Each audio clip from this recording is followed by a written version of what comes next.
Checkout Tracking by the NPD Group brings you a receipt collecting system that gathers data anonymously through technology we created, providing your businesses with answers.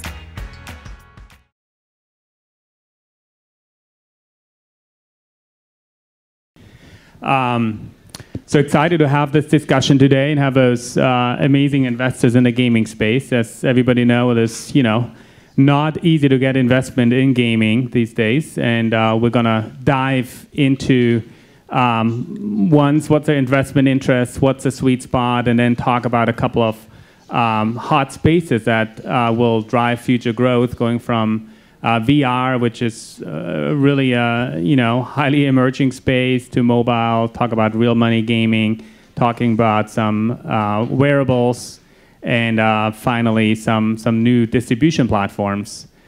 With that, a quick question: who of you is planning to raise some capital over the next year? Maybe. All right, whole bunch of people. Who of you currently has any VC or strategic money? Okay, good bunch too. Awesome. Did any of you do any crowdfunding, financing, or anything like that? 2, 3, 4. Okay, awesome. Well, with that, I would like to introduce the esteemed panel here. Let's start with Paul Martino. Paul Martino is a founder, managing partner of Bullpen Capital. Prior to forming Bullpen, he was an active angel investor and personal investor in the first round of Zynga, Tube Mobile, and Udemy. Among other companies, Paul founded Aggregate Knowledge, which was acquired for $150 million by Newstar in 2014. Current investments include FanDuel, Live360, Ipsy, Citrus Data, Namely, and Bettable. Next to him is Nabil Hyde. Nabil is a venture partner at Spark Capital, and he invests in hardware, software, and service startups. Nabil was previously a general manager at Zynga, which he joined before the IPO in 2010 after Zynga acquired Conduit, a hyper-growth social gaming startup, where he was a co-founder and CEO. Nabil was involved in the investment of Oculus, acquired by Facebook, Picture Life, acquired by Stream Nation, and is currently invested in CoinHey, Thalmic Labs, and Postmates. Next to Nabil, we have Michael Chang. Michael Chang is the Senior Vice President for Corporate Development for NCSoft, heading up investment and acquisition activities for the company. Michael previously led Electronic Arts acquisition and investment activity in the free-to-play mobile and PC gaming space, including acquisition of Byte Games, the developer of Simpson Tapped Out, ClickNation, and ESN. Michael is also an angel investor and advisor to several private companies in the mobile gaming space, including Jobo Labs, Revenue Science, Servius, Pixelberry Studios, and Omniata. Current investment as part of NCSoft is This Game Studio. And finally, Jim Ying. He's very recent, as of this week, works for ZV. It's a CV Capital. CV Capital, a Chinese fund, and he helps them with getting funding from China. He previously was a VP of games publishing at Tango, and also launched and managed Tango's $25 million global games fund. Before joining Tango, Jim was a VP of publishing and partnership at GREE International, where his team managed GREE's Partners Fund as well. With that, let's start off with what all of you guys want to know is kind of from an investment point of view, what's kind of your sweet spot? How early do you get involved with the companies? What's your interest? What's your typical check size? And then maybe for Michael, for you also on the M&A side, kind of what are the stuff you're looking for? Maybe, Paul, do you want to start? I get to go first. So if you take a look at the portfolio that we're in, it's kind of a weird accident that I'm in Zynga and FanDuel. And I think those are the ones that people will most want to hear about. But in general, I'm much more of an infrastructure investment. And things like Bettable are way more actually what are up our alley. Companies like Aggregate Knowledge, et cetera, ones I've formed, are way more in that category. Every once in a while, though, we see a company that its game is so evergreen that we actually look at it as potentially being a platform. So the bet, to some extent, way early at Zynga was that the data advantage, and you can speak to this as well because you were there, was the data advantage would be able to be highly predictive to continue to churn out games on a platform as opposed to we would just have to be a studio. And back in 07 and 08, there was reason to believe that that was going to be the case. And FanDuel is obviously in the fantasy sports space is an evergreen title by definition. Something like 80% of our users self-identify that they intend on playing the game for the rest of their life. You never see user surveys like that. 80%, the rest of my life. And so our fund focuses on investing in companies.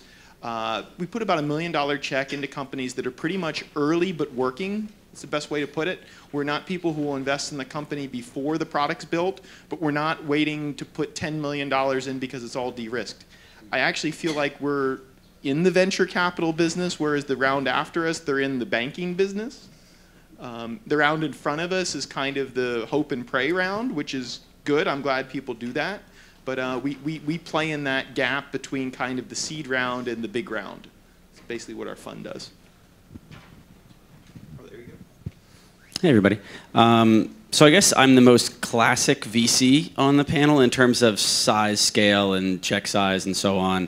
But Spark's far from a normal VC firm. So Spark is managing currently a $450 million early stage fund, and there's also a growth fund as well. We're on our fourth fund. And I would say if you're trying to figure out what kind of investments we make, we, unlike most VCs, tend to not be market focused. So, every VC wants to invest in a great big market with a wonderful team with an amazing product, and it's relatively cliche. But most are market first. In other words, they want to know that it's a really big and fast growing market, and it's the hot thing to be in this year. And that's why you'll have like this 9-month window where everybody likes games for a year because it seems really big, and then suddenly you try to raise money for it a year later and everybody goes away, even though your product might be just as good. And it's because everyone went hot on the market and cold on the market. That's not typically how we've operated. We're a product-first investor, and we tend to believe that really, really amazing products led by creative founders can often create markets that you couldn't analyze your way into. And so we tend to be light on the analysts and more on the product geeks in terms of our partnership. And so if you look at our hits, they kind of map to that.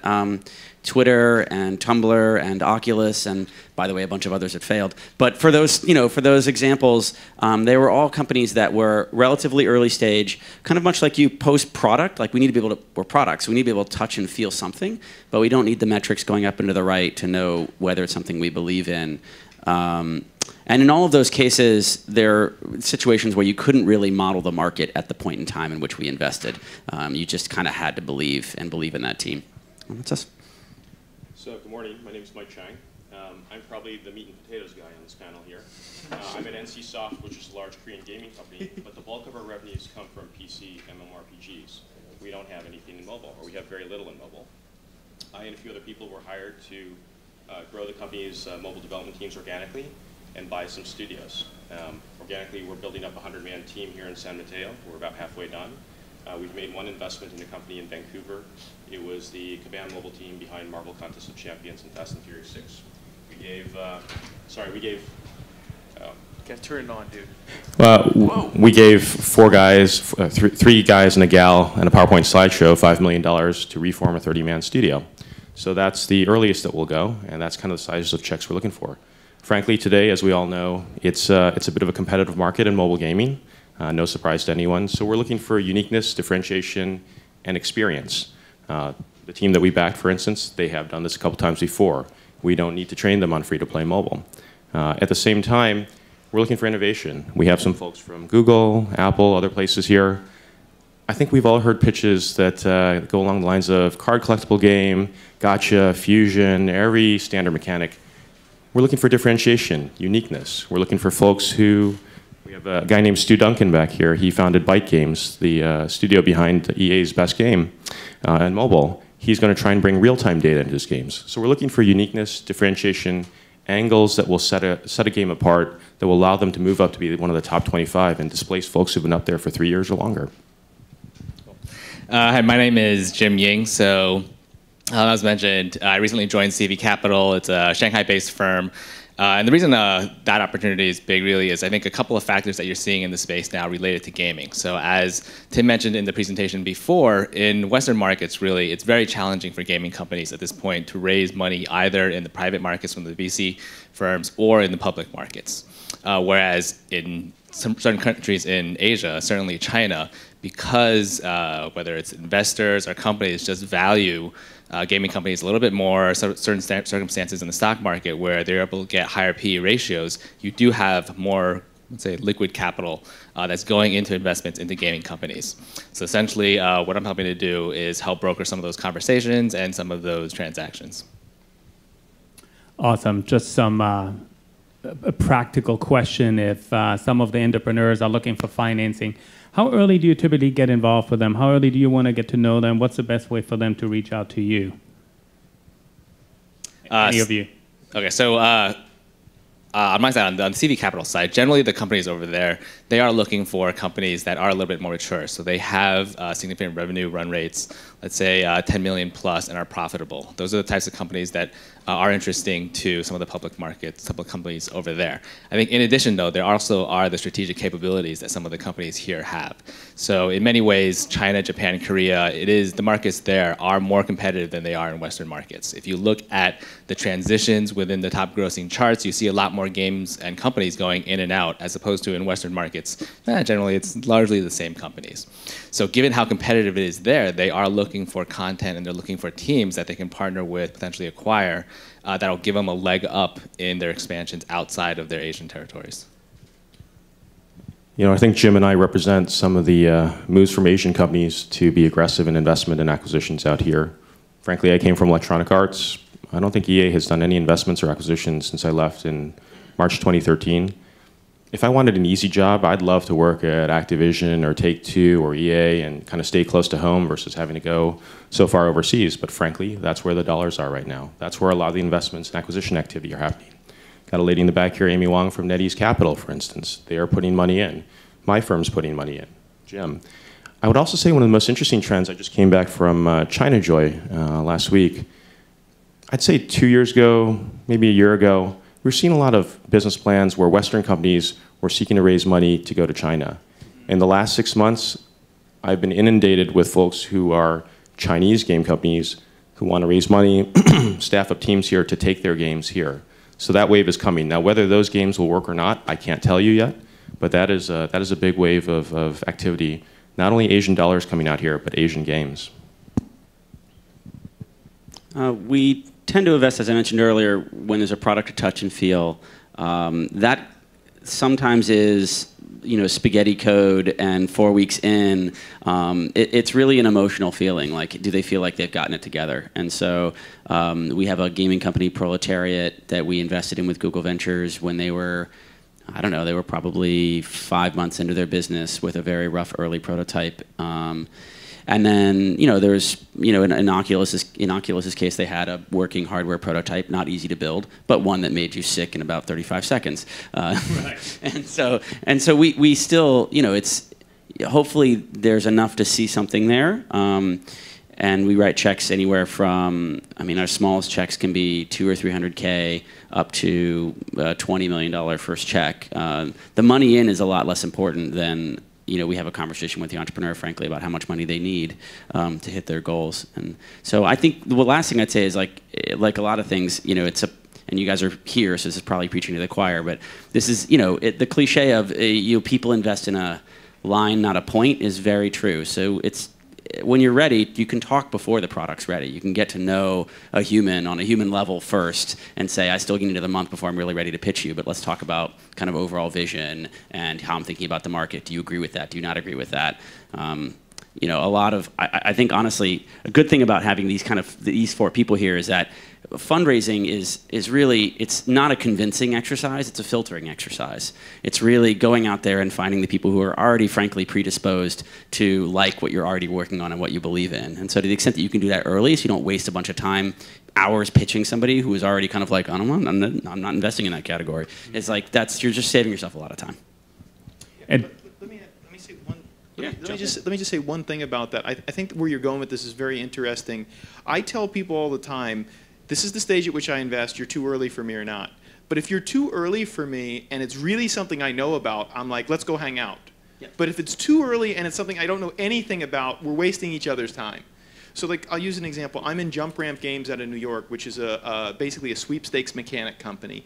I met them when they were 2 dudes in a bedroom at a publisher's clearinghouse. But I'm like, wow, I'm in Derby Jackpot, and I'm in other companies in New York, and hang out with me. Like, it's worth your time to actually get to know me. It's an evergreen title, which I have experience in. It's real money gaming, which I have experience in. And okay, I get it.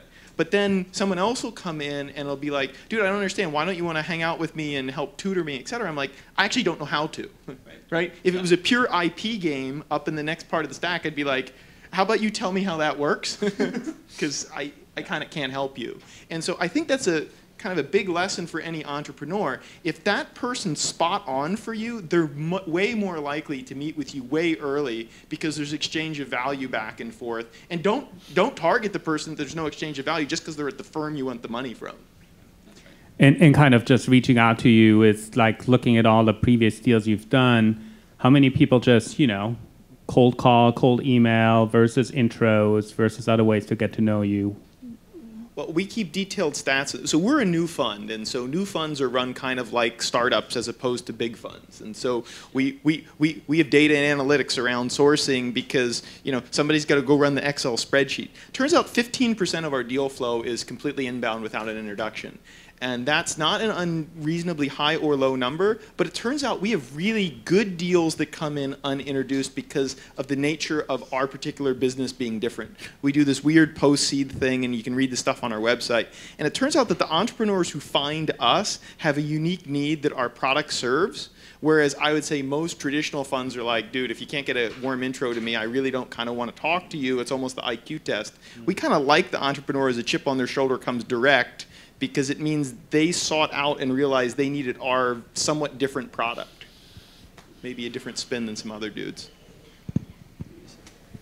So I've been on the publishing investment side for the last couple of years, first with Gree and then Tango, now it's CV Capital. And really it's all across the range as to where people reach out to you. You're at conferences, you're giving a talk, people catch up with you afterwards, people reach out through LinkedIn, they ask for intros, they randomly email you. If you're actually able to get some PR coverage, then that generates a lot of interest also. So I'd say really, be aggressive, reach out, and know when, as they mentioned, know when to cut it off though. If you reach out and they're not responding, you no need to chase them down, right? Or if you reach out and the first conversation isn't the greatest, there's lots of other opportunities out there. Just be aggressive and chase down these conversations. For the funding for really early stage gaming companies, besides the traditional road, VCs are strategic. The whole crowdfunding kind of emerged a couple of years ago. There's been a lot of success stories. I just read about a company, a game Shenmue, who raised the first $1 million and I think was 1 hour, 42 minutes. Yep. Seems pretty easy. And then there's, crowdfunding for just donations or for equity. What's your thought on that? Is that a good path to pursue? I think Kickstarter is the biggest missed opportunity in gaming. I think the reason that because it does work, there's a couple that work, but it's never been turned into an ecosystem.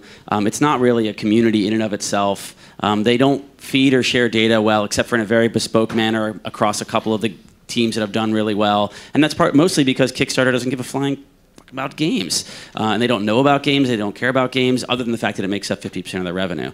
So I think it's a missed opportunity. I hope somebody solves it, because the reason that a lot of these panels happen and all these conferences and all these rooms get filled up is because there is no cottage industry funding for good games that come out every week.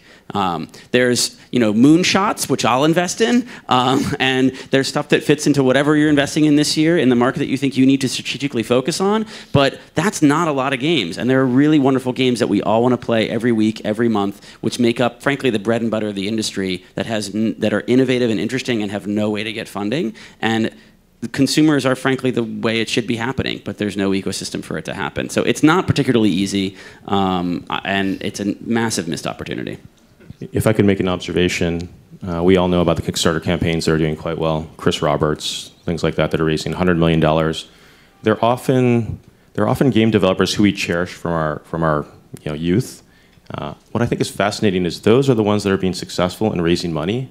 What happened to, why are the entrepreneurs who founded companies and sold companies in the last 3 or 4 or 5 years to Gree, to DNA, to EA, former Funzio folks, former New Toy folks, why are they not raising money through Kickstarter? Because I would have a better belief that they would be able to do well with this money and actually make a successful game than folks who came out of the console world and PC world. I treasure those folks, but I rather doubt that they're going to have the capabilities to make successful games in the new world order. Yeah, it's Kickstarter is a great channel for raising money. But as Michael mentioned, it largely is from folks who do have a track record, whether it's designers or people who own IP, have access to IP. So I work with the FASA Shadowrun guys back when I was at Microsoft, and they raised I don't know how many, like 2 or 3 million on Kickstarter for Shadowrun. And I think those are the types of folks who do have a leg up, because in terms of getting broad consumer acceptance or awareness of the types of games that they're familiar with, the types of games that they're going to build, I think that's the venue that they can generate that interest. So I think one untapped area that actually, so I'm doing some stuff on, is AngelList. Right, so AngelList, for the folks who are experienced in the Grees, the DNAs of the world, and where they're able to convince other angels that, hey, I've got the track record, I know what type of game to build, and if you can put in 5, 10, 15K, that'll help us get the game off the ground. I think that's actually an avenue that isn't really tapped in. So for example, I've started syndicating some of my angel investments on AngelList because I do believe that's an area where people should be looking at. So I have a lot of experience on AngelList, very little on Kickstarter, and I'll give you this one word of warning on AngelList. AngelList is excellent at filling syndicates and disastrously difficult for starting them. So the Kickstarter side of the value proposition is not a good use case for AngelList. If you've got $400,000 of something and you need another 400 to get to 800, AngelList is awesome at that, and you can in an hour fill out the other $400,000. But if you're looking for your first $40,000 of 400, AngelList is a very difficult place to get off the ground. Another area, I mean, Jim, you worked on the publishing and related funding space a bit. Are there any scenarios where, publishing deals make sense to fund a game development or partial game development, or is it just I would actually liken on the publishing side very much to Kickstarter, where if you're coming with a team that has a track record, it's going to be a little bit easier to get a publisher to actually put in money before the game's actually developed.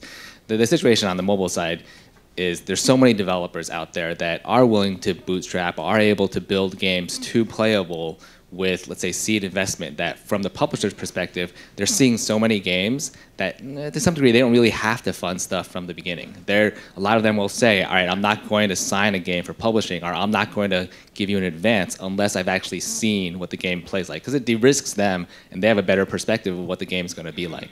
Right? Whereas if you're, let's say, like a Brian Reynolds, who has a track record from big, huge games, who has worked at Zynga, and then you're going to a company and saying, all right, I'm going to build this game that I've been dreaming about building, you have the track record, I'm willing to pony up the cash for you to actually build that team and build that game. Can I ask a question? How many of you in this audience are mobile focused right now? How many are PC focused? Okay. How many are VR focused? So the entire room basically raised their hands for mobile. And it's a super tough area right now. Super expensive. We don't look at any deals now that don't have development budgets of $2 to $5 million for a project in 2 years' time. If they've got branded IP, that's great. If not, if it's original IP, we're looking to save up $2 to $3 to $4 million from marketing to get a game in the top 25. Something to think about for this audience here as to where you should be spending your time. Well, that's a great segue into the next area of potential growth, VR. I think we have one gentleman here, but maybe more of you guys should look into that. What's your thought on VR? What do you think? Actually, could I ask the audience here? How many people think we'll have VR in the home in the next 5 years? VR in the home between 5 to 10 years.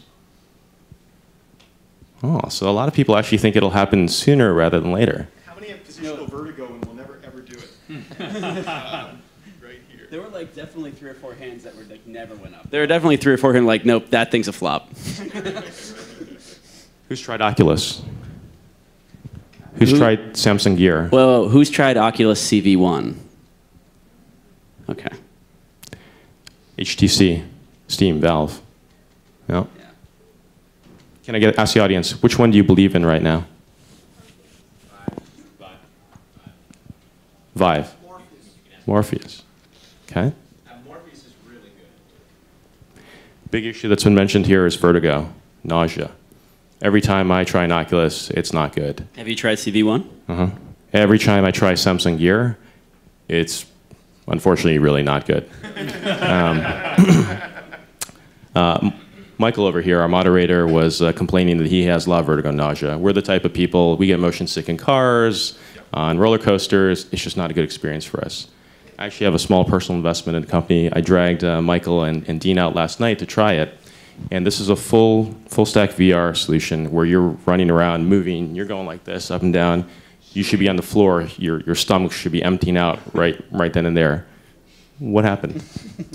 Well, first of all, it was fascinating. It's kind of, it feels real. You're walking around, you're shooting people and objects, and you're jumping down floors. And I got a little bit dizzy towards the end, but so considering what I went through, I think I actually felt pretty well. And how many minutes did you last in there? What's that? Do you remember how many minutes you lasted in there? I probably was doing it for like, I don't remember, 10 minutes? You were like 20 minutes. Wow, okay. Time flies. Amazing, yeah.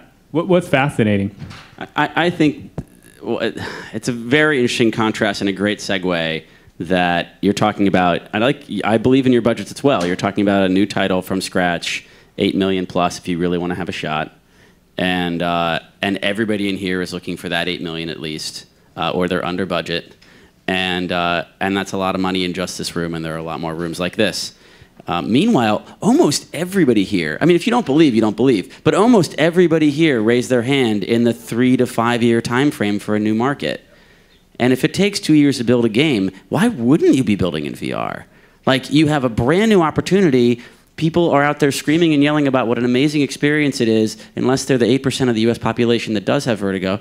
And like, so for 92% of the population, you have a pretty amazing experience. And what's the big problem? Like, not enough good content.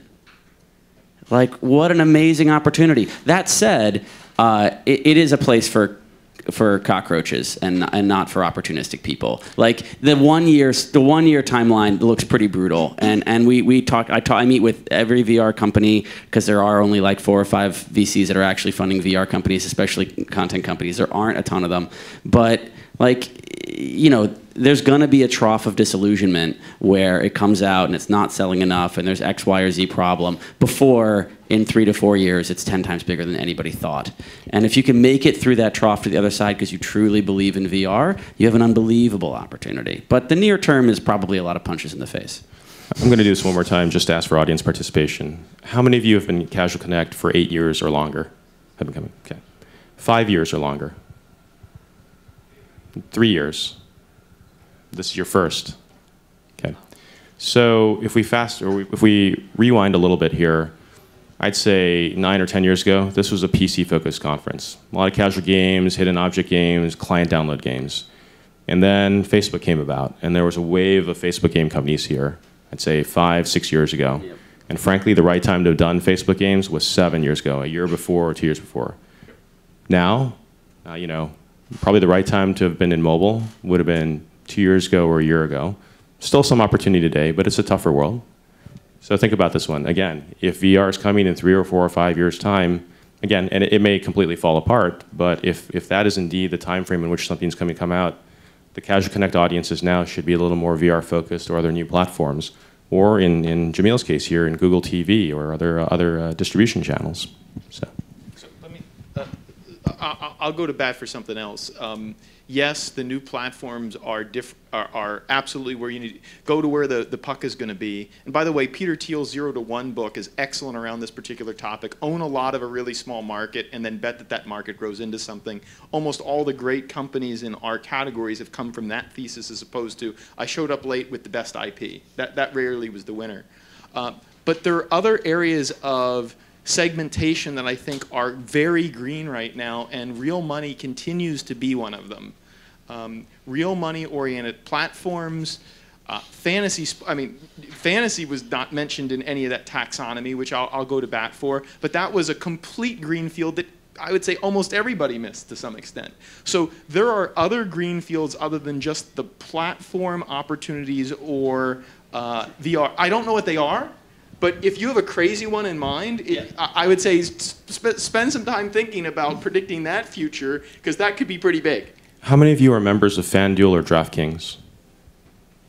That's an incredibly small part of the audience here, considering these companies have raised $300, $400, $500 million already.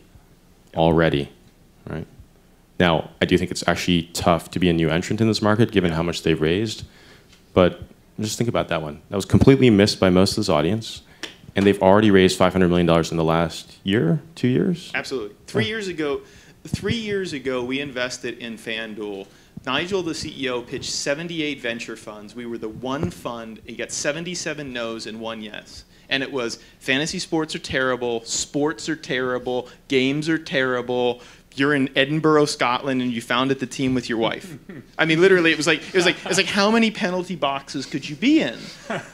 And everyone's like, well, Martino, what did you do that was so smart? I said, I did exactly one thing. All I did was look at the numbers and ignored everything else. And so you can know, and the thing that was interesting about it is Nigel, the CEO, he knew how big it was going to be because his numbers were already there. So don't be afraid if you're in a new market and you know not to keep pounding on people, because he knew at that time, and you know how some CEOs, they swagger, but no, he knew because the numbers were actually there, and he couldn't understand why he was getting all these no's. But it's because it was a category not just that the people in this audience missed, the people on our side of the fence, by and large, missed the category too. They're market focused, and it wasn't their market. Yep. So within the real money space, do you see any other opportunities that, similar in a position when Nigel came to you 3 years ago? It's all over the place. So we're in Derby Jackpot. It's horse racing OTB integration. We're in Jump Ramp Games, which is sweepstakes mechanics. So every time when a CEO walks into my office and says, Martino, there's this kind of really cool way to go do this, and I'm going to use a sweepstakes mechanic because that's legal and I register in all these states, I'm like, okay, that is super cool. You really figured out something that was different, differentiated, a high barrier to entry, difficult to replicate, as opposed to, I have this really cool game mechanic which is immediately replicatable. Bettable's a good example of this. Rent a UK gaming license on a SaaS basis. The compliance for the know your customer type stuff there is massive, and anybody in this room who'd want to replicate that is insane. And so go find things that have moats and barriers around them with unique and differentiated models, and God knows what they are. I'm sure people in this room have some ideas that I'd love to hear, because it's like, I'm the first one crazy enough to go do blank. I'm down with that. I love hearing those. Nabil, what are your thoughts on the real money space? It's not a focus for us very much. Probably it's not native is probably the biggest problem for me. It's less about a market that I don't understand or look past, but just something that I don't feel, and at some point you kind of draw lines, and so it's just not an area I don't have a native instinct for it like I do for lots of other crazy moonshots. So. I frankly don't have the instinct either, but I find it to be a fascinating area, tremendous growth. I work for a Korean gaming company that is actually highly regulated. So putting real money and casino in, it's probably not the first place we're going to go. Or it's going to be off the balance sheet. But if you think about some of these companies, some of us have grown up with Sega. It's not just Sega. It's Sega Sammy, pachinko parlors, and all other sorts of gaming. So there are amazing opportunities to tie the two together. So. Great. Going back to the VR space just for a moment, if a lot of the folks currently focus on mobile game developers, mobile content, if you would have to pick some game categories or some just guesses, what do you think is going to be significant hits? Which ones come to mind? In VR? Yeah. Oh, yeah. Don't do that.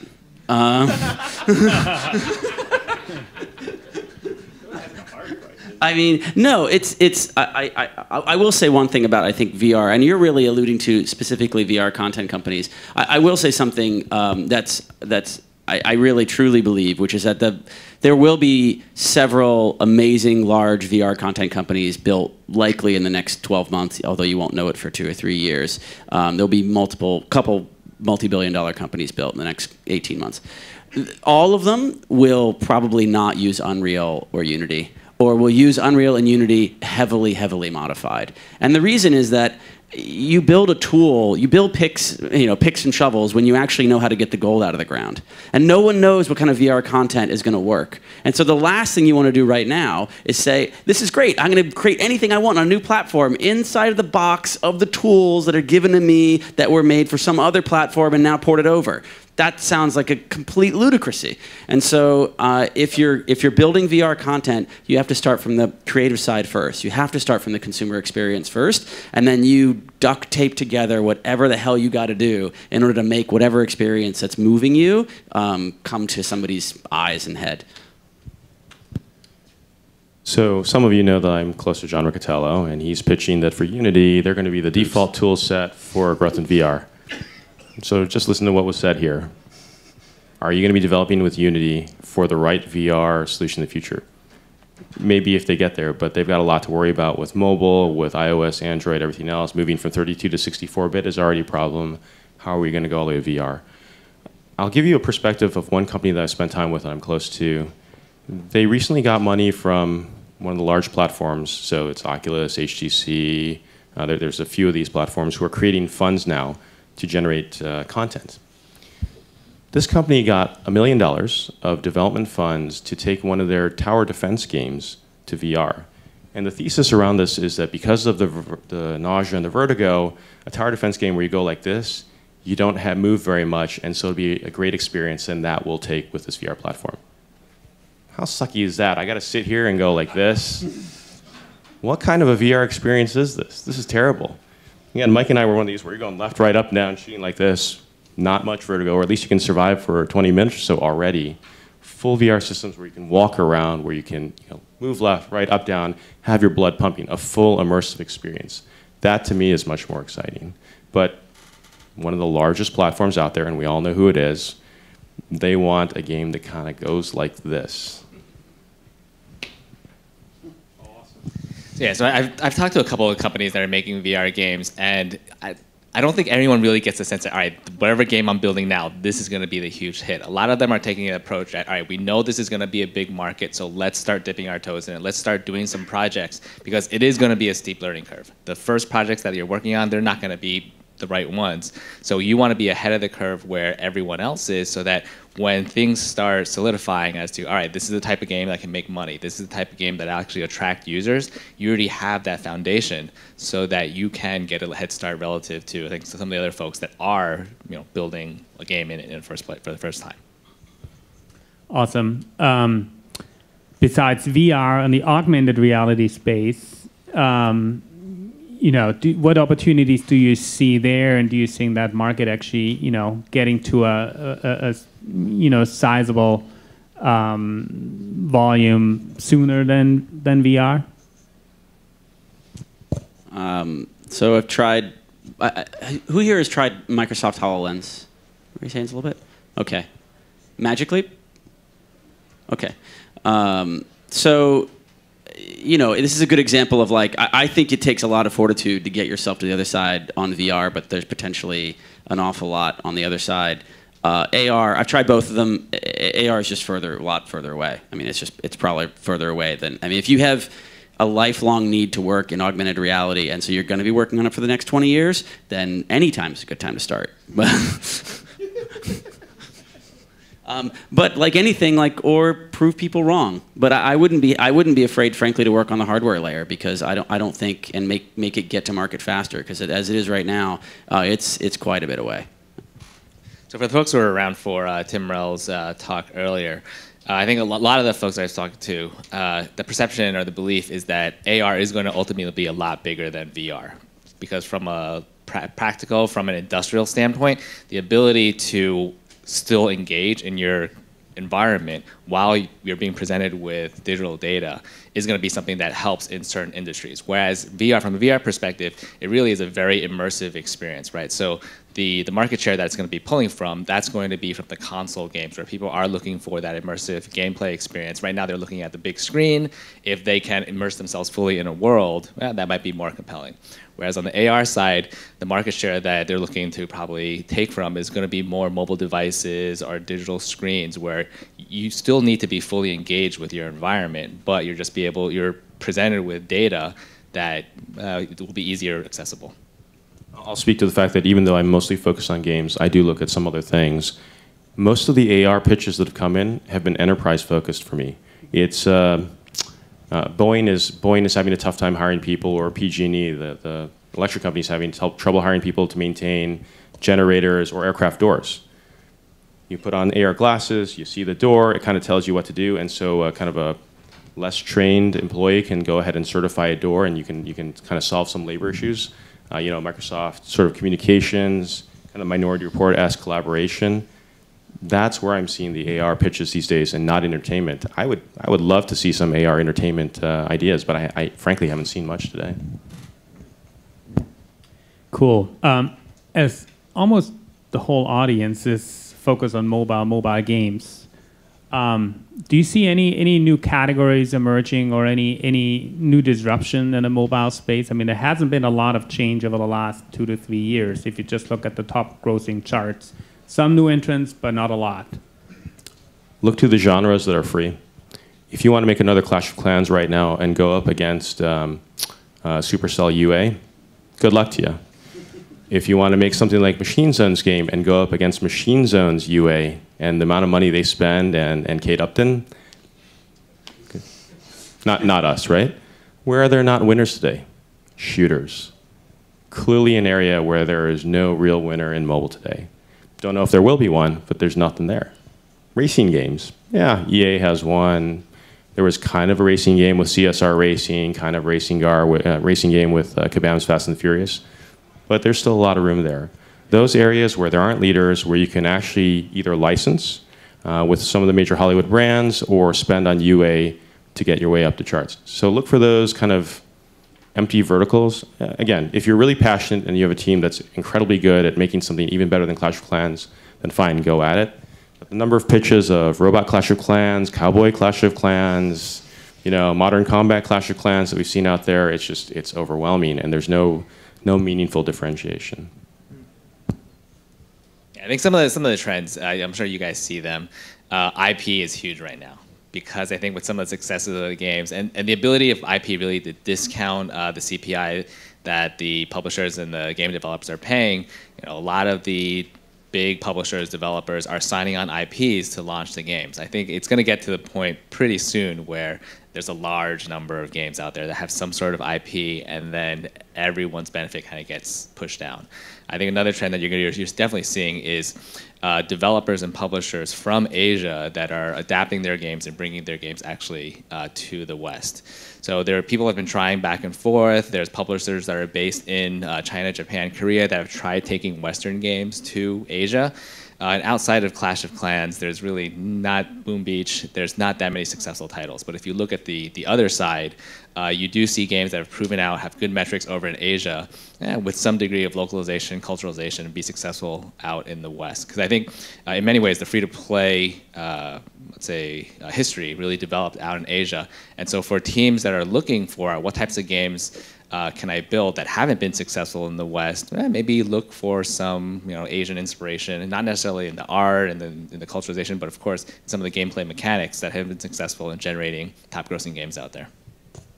So you're saying that we're going to see more IP-based games. I mean, I just checked this morning, out of the top 20 grossing apps, I think 3 IP games. I think 4 titles are just King and Supercell. So it's not a lot of great success now, but 2015, 2016, how many Star Wars titles do you think we're going to see? A lot. I'm looking here as someone who manages studio relationships for Google. How many? And he's wearing a Star Wars shirt. Yeah, and he's wearing a Star Wars shirt. How many Marvel licenses are out right now? I'd say that the games that you do see in the top grossing that aren't IP games, those are some of the games that have been there for a while. So the Clash of Clans, the Boom Beach, the Candy Crushes, where before everyone caught on to the IP bug, those games were already up there, right? You know, some of Funzio Grease games get up there where they drive the events. But increasingly, because user acquisition costs are so expensive and IP can discount that price, both in terms of driving users right out of the gate and then also when they advertise getting lower CPIs, assuming you have the same in-game metrics, retention, monetization, a game with IP, as long as it's not a very niche IP, is going to provide a significant advantage. It's so interesting that like there's this, like the tone of that conversation versus the tone of the Kickstarter conversation is so different, right? We had the Kickstarter conversation and there was this general tone of like, I mean, if you're kind of a known brand and you got then maybe you got a shot, but otherwise you know shot. And here you're like, you should get IP, you should get a known brand. Like it's very interesting. Like you know, maybe you should take IP to Kickstarter. I would. So maybe you should. I would actually urge caution on the IP. These minimum guarantees right now, these revenue shares are going through the roof. And we've seen this in the console world. There was a point in time where Harry Potter was being turned into a console game, Lord of the Rings was turned into a console game, all of these. And frankly, after a while, they didn't do well, right? And today, what are the top titles for Activision? You know, World of Warcraft, you know, here for EA, FIFA, Madden. They built their own brands. If you think about it today, from EA's top titles, how many are movie titles? They're not really that many anymore, right? So it's a wave. It's a decent short-term hit. It's very hard to then, you know, a accretive long-term value to your developer goes to the brand, not you.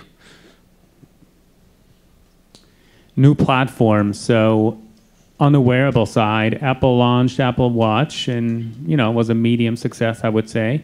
Do you think that's another great platform to focus on for currently mobile game developers? What's your outlook on that? All right, so my take, I've advised a company that does wearable games, and I think their take on it was anytime there's an exciting platform, of course, if you're able to get in first and you're able to get your name out there and you know, get your game downloaded, there's going to be advantages that accrue. There's knowledge there. I think the challenge with the wearable side, especially the watch, really is at this point it's the market for monetization, for distribution, just isn't there, right? So I think on the mobile side, because you have this entire ecosystem of buying installs through CP High, advertising, people are able to monetize the eyeballs and the playtime that people are engaging. Whereas on the watch side, really, even if people engage in your watch game, there's no real way that you can significantly monetize that. So will it get to there? I don't know. Can we not talk about Can we not talk about the market, like, for a second? Like, I don't think anybody in this room got into games because they thought it was like a hot market. I think you got into games because you wanted to build something interesting, and it came from a creative place. So if we're going to talk about a new market like watches, let's talk about it from a creative standpoint. I don't want to talk about how it's going to monetize or whether Apple Watch is going to sell a few more next month or a few less next month. I want to talk about whether there's actually some interesting new thing you can build that's actually really fun because it happens to be on your wrist all the time. And if you don't have that, don't do it. How many of you have Apple Watches right now? Do you use it for anything other than notification? Yeah. You want a notification-based game. Oh, if you have an awesome notification-based game, absolutely. Like if there's a game that suddenly is 10 times better because it's all about notifications, that'd be great. Absolutely. Otherwise, you have Fitbit. Clearly a healthy audience we have here. So again, there too, I don't know what to do beyond measuring steps, right? There's no next step beyond that, and that's why I know so many people who wear Fitbit. They just take it off after they figure out, well, every day I walk a number of steps. I kind of know generally what I'm doing. There is opportunity there, but someone's got to be clever enough to figure that out. So. Great. One last question on the console side, and Michael, you mentioned that there's kind of the business model changing a little bit, adopting the free-to-play from mobile. Where does that stand currently? So we have no console games, but I've been asked to go find some console developers. Why is that? So look, console sales for PlayStation 4 and Xbox One are better than were forecast. There's a reason why EA and Activision stock price are going up. They focused on console games, and it's a lot better than they thought it was going to be. Is it as broad a market as phones, where it's all on our hips here? No. But at the same time, we finally started seeing some successes in free-to-play console. On Xbox, it's been World of Tanks. They've actually made a lot of money on Xbox 360, and now they're moving to Xbox One. For PlayStation 4, the day one title that came out, Warframe, first title on the new platform, free. Massive downloads. They benefit from being the first title there. DC Universe Online is doing decently well in free-to-play. So now we're starting to see a few free-to-play console titles work. And frankly, most console developers out there are still focused on a premium download and DLC, and they don't get how to make a great free-to-play console game. This could be an opportunity for some folks who figured it out in mobile or free-to-play PC to transition those skills to console. Awesome. I'm not sure, do we have time for a question from the audience? My question is for Michael. You joked about funding off the books, but do you guys actually do that for more legally questionable startups? No. Okay. Literally, every investment I make has to go through the Korean regulatory authorities. So.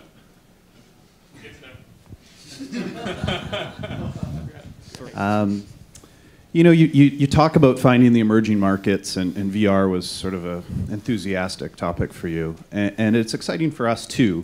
But as a small startup indie developer, it terrifies me in terms of the resource costs. And I feel like I'd be picking a fight with the 800-pound gorillas of the industry. Like, I have to think that EA, NCSoft, everybody's going to be on that, a big way, at a point where they believe that there's going to be some commercial viability. And I'd like to hear your take on that, because it's very intimidating for startups to go into that space, although it's exciting. So I'll take that, since I was the most enthusiastic on VR. The nature of basically every single platform ever is that the big guys will be too late, and then they'll buy their way in. And it was true in mobile, and it was true in Facebook, and it was true in mobile in J2ME, and it was true. You can just keep going all the way back.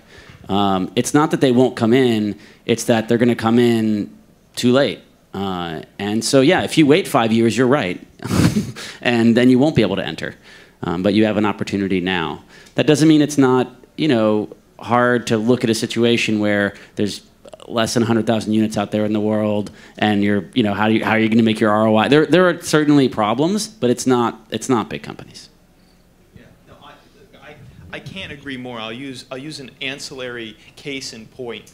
Yahoo finally, after 5 years, launched its daily fantasy product like 2 months ago. We sat in terror for 4 years on that board. When were they going to do it? So by the time they did it, the game was over by the time they launched it. And yes, there were plenty of times where we were worried it was going to happen. But you can almost always count on the incumbent to miss it. Almost always. I'll bet my annual paycheck that the US game companies won't get there first. Think about it today. Look on the charts. For mobile, is Activision in the top 25 with one title? Not even theirs, Blizzard's, right? Take-Two in free-to-play mobile. EA's got a few. We were doing some acquisitions there, but are they Supercell? Are they King? They've got a long ways to go. I think certainly, you raise very valid points, and it is a different situation for those who have the capital and are making portfolio bets relative to whether it's a small developer or a medium-sized developer, where if they choose to go into VR, they have to go into VR either wholeheartedly in order to be at the leading edge, or you can try things here or there. But if, let's say, a game team and you're 5 or 10 people and you're figuring out, do I build a mobile game where, all right, if I get in some of the free-to-play mechanics and I get maybe some featuring love, I can actually build a business out of it and potentially either sell or maintain it as a cash flow business, versus jumping into VR where I know we're in the 1 or 2 year time frame. Unless things hit, it's going to be very challenging. So it's a valid point. If you can get the capital support, if you are 100% bullish and you're willing to fully invest and be on that leading edge, I think it's a good bet. I'll tell you who your competition is going to be. Your competition is going to be people, the large developers who can fund their own titles, who have had success in the past.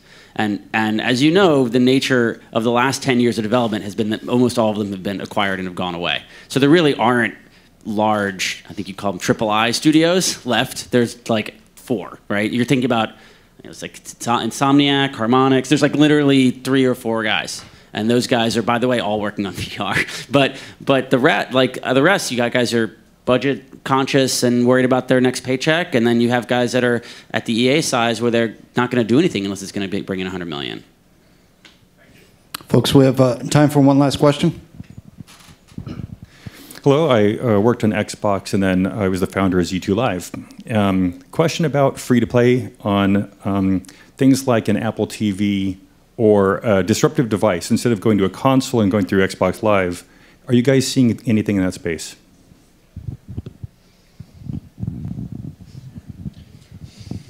We're looking at the guy who runs Google TV game stuff. Android TV, sorry, Android TV game stuff. Yes, if adapted. Because frankly, the best free-to-play mobile games are ones that design touch in, as you will know well from Z2. So, you know, some of the folks who are out there finding new content to bring to the TV-type platforms or streaming, you know, EA's doing Comcast, they have to work with D-pad controllers. So that's not necessarily what the leading, you know, free-to-play mobile game experience is like. So something to keep in mind here. I do think they are somewhat different experiences. Awesome. With that, please give a big hand to the panel here.